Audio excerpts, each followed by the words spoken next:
Howdy.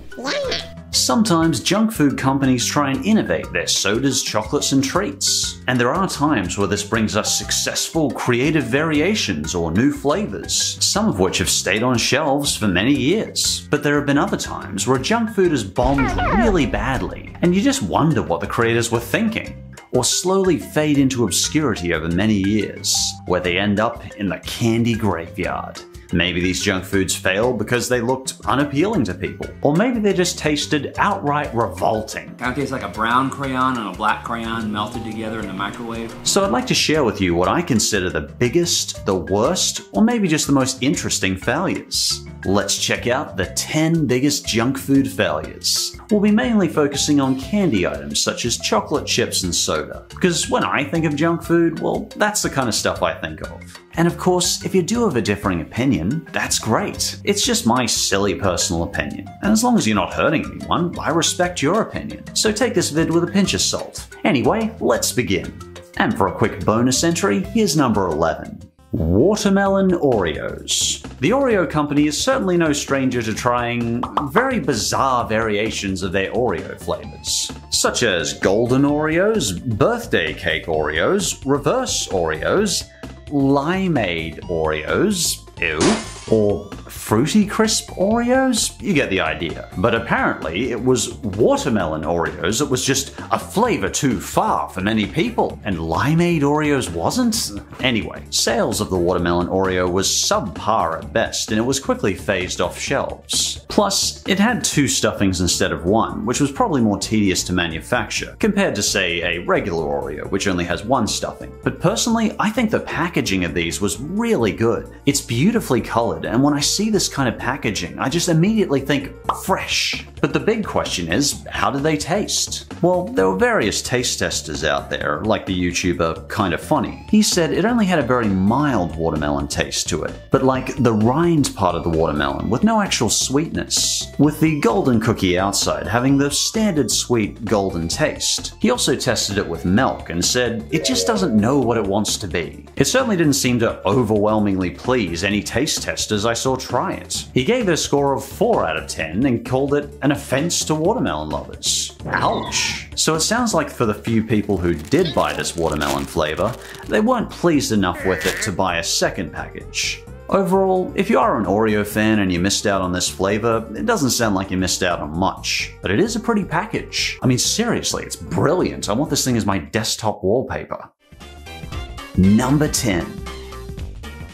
Pumpkin Spice M&Ms. Taste testers did not like these at all. Almost as soon as Pumpkin Spice M&Ms hit the internet, they were already being found in discount clearance bins. This chocolatey treat from Mars came out for the autumn season, and with the colder air and the orange leaves, well, pumpkin flavors tend to hit the market. I suspect this is due to the great success of Starbucks Pumpkin Spice Latte. You see, the Pumpkin Spice Latte alone sold 424 million units in 2019. That's a lot of coffee. Oh, I like that actually. According to the CNBC, this led to a pumpkin's arm race, with companies producing gourd-flavored alcohol, pumpkin snacks, and pumpkin workout supplements. And it was in this arms race in 2013 that Mars decided to release the pumpkin-flavored M&M. They're discontinued now, but I did manage to find one brave adventurer who tried the pumpkin-flavored M&Ms for themselves. Maria from the internet had this to say about it. You can taste the pumpkin spice in there, but it's not very strong. While carrot cake M&Ms are very strong, you can barely taste the pumpkin here. The M&Ms regular chocolate flavouring overpowers the pumpkin taste, but if they were in white chocolate, I think the pumpkin taste would shine through quite a lot more. On the other hand, a lot of other reviewers said they tasted pretty bad. For example, the Impulse Buy reviewed them and said you aren't missing much. One reviewer thought the pumpkin spice M&Ms tasted like a jumbo version of standard M&Ms, but with an aftertaste like a wimpy version of cinnamon red hots. Thus, because of all these bad reviews and just lack of consumer interest, we barely got pumpkin M&Ms for 1 season, after which they disappeared from the shelves, never to be seen again. And for 9 in our junk food list, black Coca-Cola. Back in 2006, there was a majorly booming coffee market. So Coca-Cola launched the unfortunately titled Black Coke, with a K for some reason. This new soda was a combination of Coca-Cola and coffee, and first introduced to France. It was sold in packs of 4 in particularly small bottles. So where to start with these disasters? Even in 2006, who actually thought that black was an attractive name for a cola? Coca-Cola is already black, brownish black, and tastes like battery acid. Why would anyone want to draw attention to its disregarded fecal color? And unfortunately, people were even less happy with the taste. This reviewer particularly sounded so not enthralled by the taste. Wow. Coca-Cola mixed with coffee. Wow. Wow, Coca-Cola mixed with coffee. Wow. He then went on to describe the flavor as black crayon mixed with brown crayon melted together in a microwave. In other reviews, Chris Fraser and his son described it as having a medicine taste. And, you know, when Coke is advertising its young, super attractive people on the beach having such a wonderful time with Coke, they don't normally go, "Oh boy, it tastes like medicine and brown crayon." So, with no help from glowing reviews like these, Black Coke disappeared off the shelves pretty quickly. I guess the world just wasn't ready for coffee cola. Though really, it's kind of redundant because Coke already wakes people up because it has more caffeine in it than many teas and coffees. Due to the cold coffee reception, Coke pulled the product from shelves in 2007 and globally in 2008. It's clear though, Coke was still pretty gung-ho on the idea of coffee cola, because in 2019 they announced their plans to reintroduce coffee coca battery acid, coffee Coca-Cola, to many markets around the world. So as of 2021, Coca-Cola with coffee was introduced to the USA. Ah, wonderful. Now I can have heart palpitations, rot my teeth, and have diabetes all at the same time. But I don't know, this could be very refreshing to a coffee fan, and if so, more power to you. Wow. And coming in at number 8, the Cadbury Timeout. This is a more well-known failure you might remember. You might still remember this one on shelves. But rather than timeouts hitting the markets and bombing immediately, they slowly fell into the shadows over a number of years. For the longest time, the timeout was a staple in chocolate variety packs. I still remember the ads of these things back in the 90s. The timeout consisted of a ripple of milk chocolate between 2 wafers, smothered in more milk chocolate. But sadly, timeouts are a good example of a product slowly fizzling out over many years. But honestly, timeouts are one of my favorite chocolates back in the day. So this discontinuation was one that I actually noticed. Since I grew up with timeouts before they disappeared, I can finally give you my own perspective on how they taste. They were like 2 chocolatey swirly logs with soft Kit Kat insides. They had a very gentle, soft feel and they melted in your mouth. It was probably my favorite combination of wafer and chocolate. I like them even more than Nestle Kit Kats. But why was it discontinued? Well, I'd never have guessed, but apparently it had years of bad sales. So Timeout's manufacturing was moved from Ireland to Poland in 2015.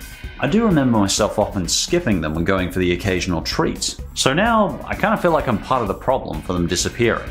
Sorry. Although, in the UK, they did try and re-release Timeouts with a rebranding. But again, consumer reactions were pretty mixed. It's now the Cadbury Breakaway. It's no longer a 2-finger chocolate biscuit wafer, but instead it's been turned into a single bar version with less chocolate and more wafer. But personally, I don't know why they do this, as I've never heard a consumer complain that their chocolate has too much chocolate. But as of 2021, my country Australia has actually gone one step further, and the Cadbury Timeout is now known as the 12 Breakaway.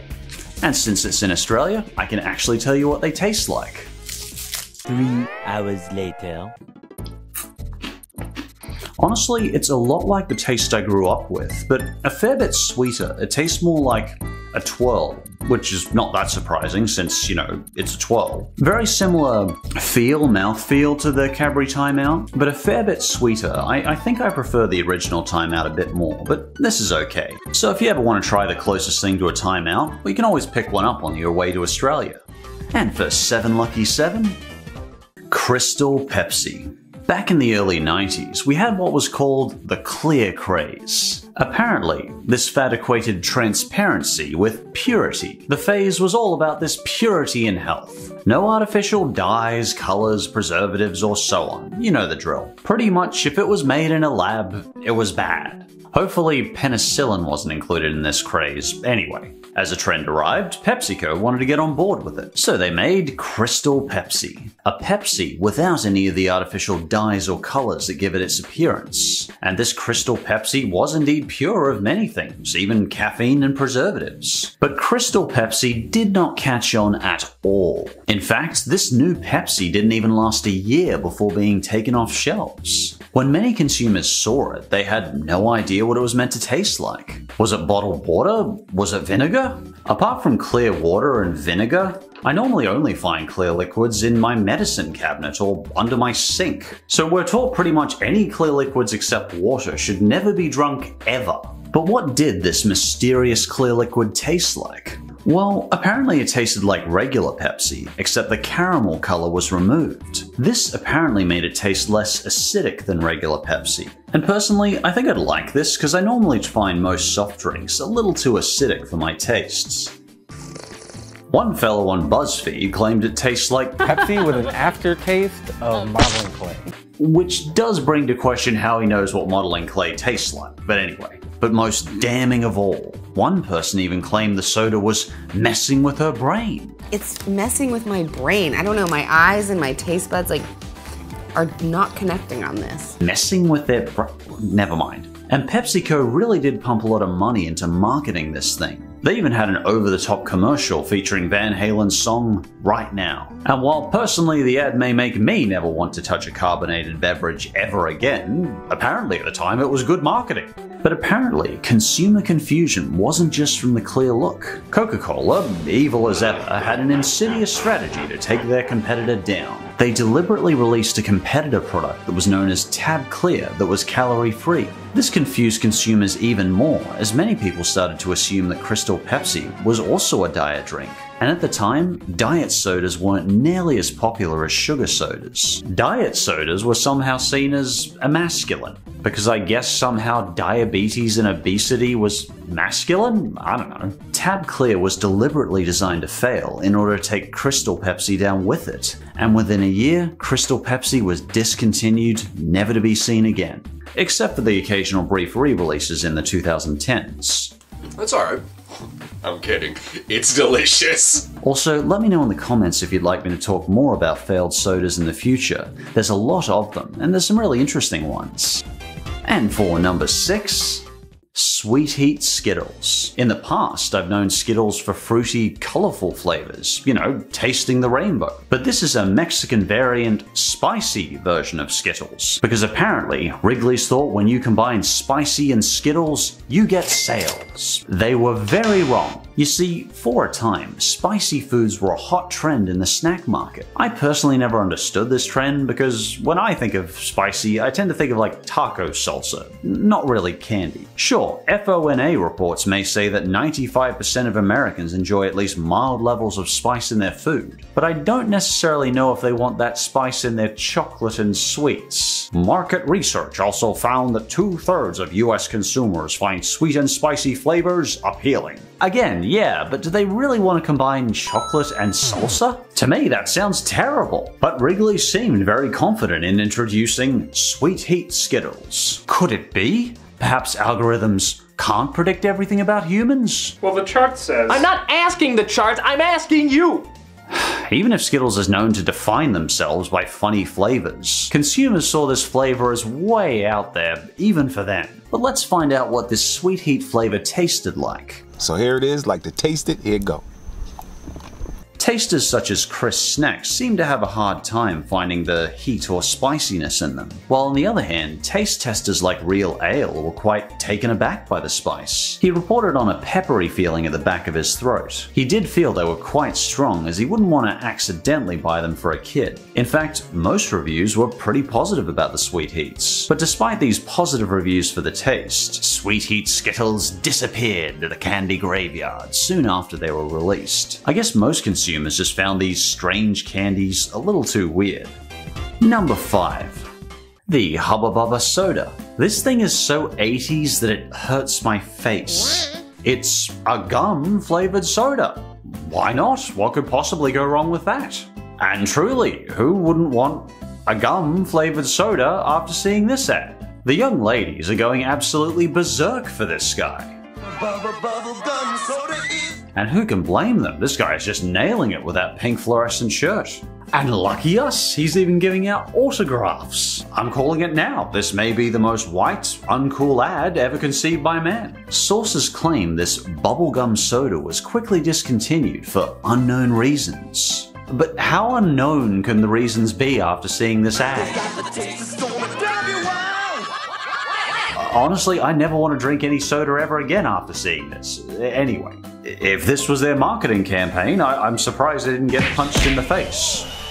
But to its credit, this bubblegum soda is still very eye-catching. It's presented in this memorable, vivid, bright pink can, and the soda itself has a soft pink shade to it with a nice bubbly finish. Apparently, the drink was tinged with bubblegum-flavored snow cone syrup, as well as club soda. But the million-dollar question is, what did this thing actually taste like? Well, honestly, it is really hard to accurately tell you, because this item was so quickly removed from shelves. There is 0 reports I could find on its taste, except for one source. On YouTube, I found these 2 brave lads willing to recreate and taste the soda, snow cone syrup and all. Let's see their reactions to it. Come on, it smells so bad. That's not a good start. What about the taste, fellas? It's kind of good.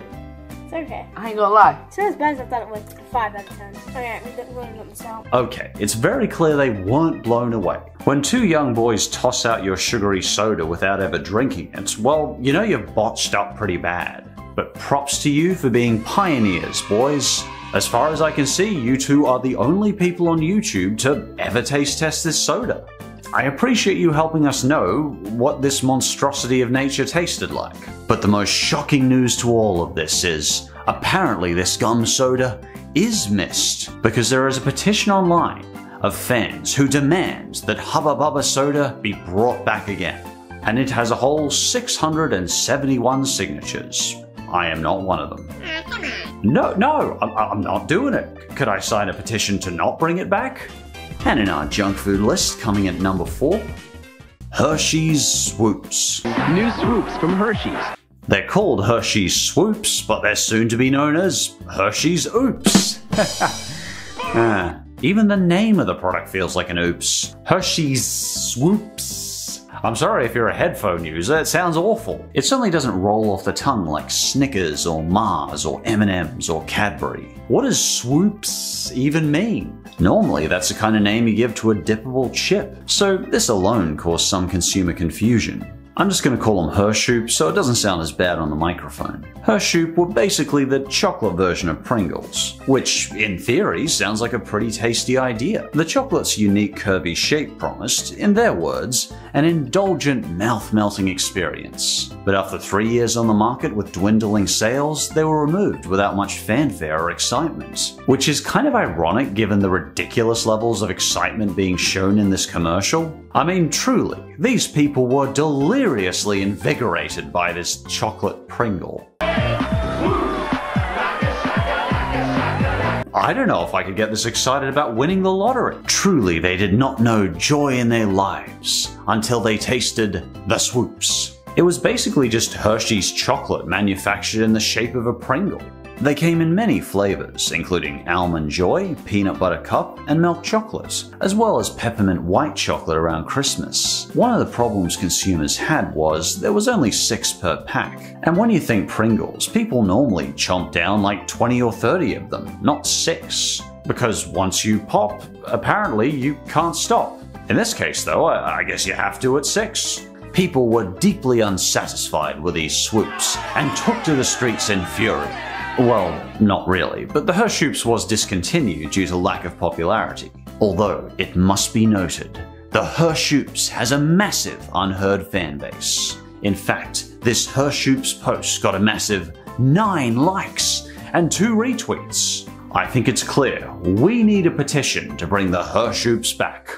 And for number 3, Milky Bar Wowsums. Now this one in particular really interested me, because Milky Bar Wowsums were Nestlé's attempts to introduce a new technology that reduced the amount of sugar in their chocolate while maintaining the original sweetness. But due to low demand, it quickly ended up in the candy graveyard. The Wowsum tagline was 30% sugar, 100% delicious. But apparently many people begged to differ. The bar was milk chocolate at the bottom with white chocolate at the top. Their packaging called it milk and white chocolate in a creamy, tasty center. The bar was announced to be the first in Nestlé's groundbreaking sugar reduction technique, where they hollow out sugar crystals. This apparently gave the sugar a more porous structure and cut the sugar by a third. Sweet, or so we hope. They're also free of artificial sweeteners, but I like sweeteners, so I don't really care. But of course the big question is, how do they taste?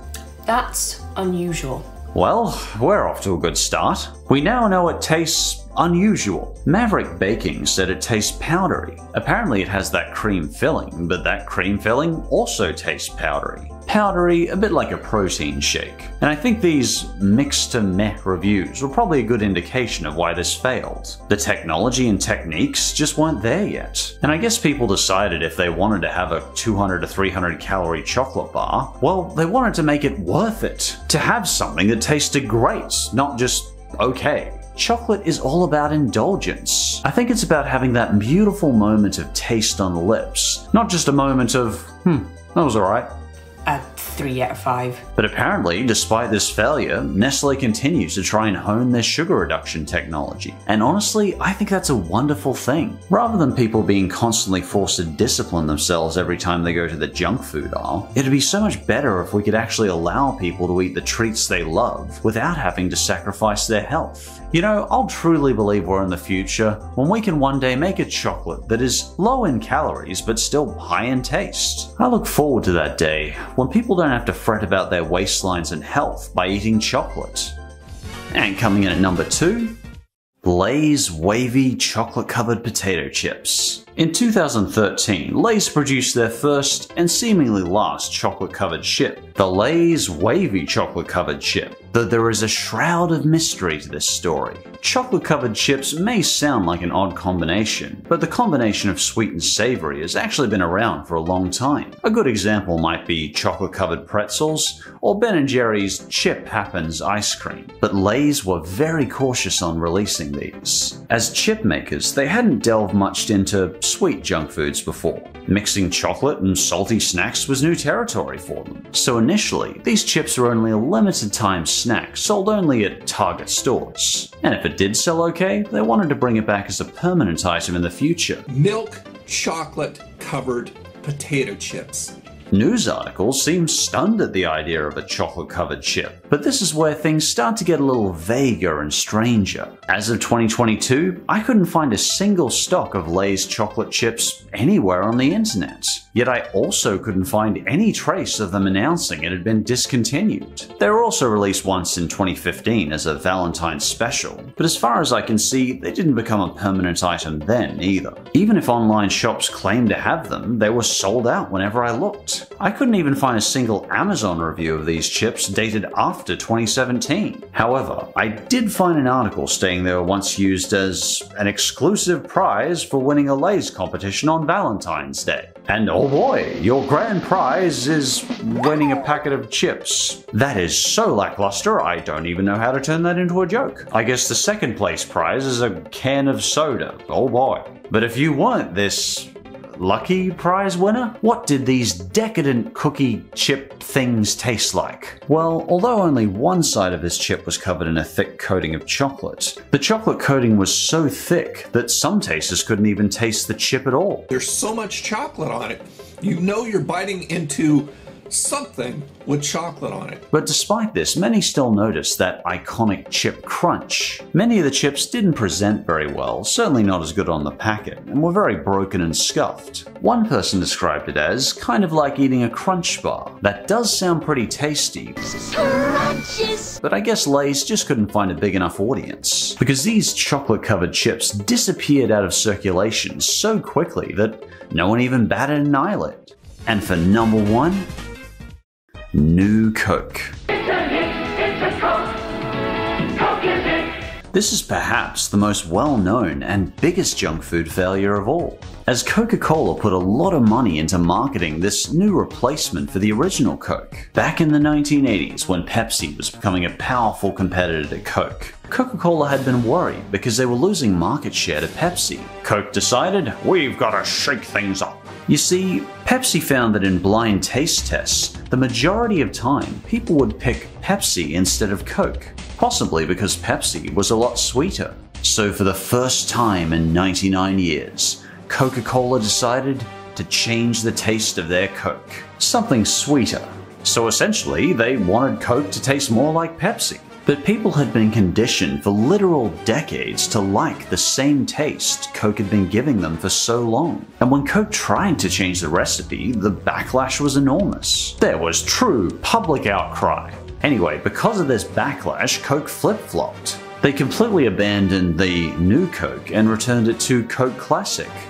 What we didn't know was how many thousands of you would phone and write asking us to bring back the classic taste of original Coca-Cola. But I'm really curious on this one. How did this new Coke taste? What caused this outrageous backlash to this new recipe? Well, luckily, Coke did a promotion with Stranger Things and advertised new Coke on their show. Sweeter, bolder, better. So, 35 years later, Coke decided to bring back new Coke for a limited time, but only via mail order for some reason. Fortunately, these YouTubers Lamar and Modern Classic tried them out, and it was pretty unanimous. Both Classic and Lamar thought the new Coke tasted way sweeter. Yes, it does taste just like I remember. It's much sweeter. It doesn't seem like it has a lot of sugar in it. And when you look at the nutrition, they weren't wrong in that. New Coke was even more laced with sugar than the original Coke, which contained an already massive 26 grams of added sugar. But again, this makes sense because the new recipe was intended to compete with Pepsi's more caramelly sweeter taste. Modern Classic also felt this new Coke lacked in character. Completely, I would say, lacking in any character whatsoever. And I think that makes sense because the added sugar probably overrides any other taste you might get out of new Coke. I guess nothing replaces that bitter battery acid taste that so many people have come to love so much. When the recipe was changed back, US Senator David Pryor called it a meaningful moment in US history. Personally, I'd call it a win for the bad guys, but hey, I review SpongeBob for a living, what do I know? And thank you for joining me to chat about some of these different snack foods. As there have been countless junk food failures over the last century, feel free to let me know in the comments if you think I've missed a particularly bad or interesting failure. And as always, thanks for watching, and hopefully I might see you next time. Bye bye.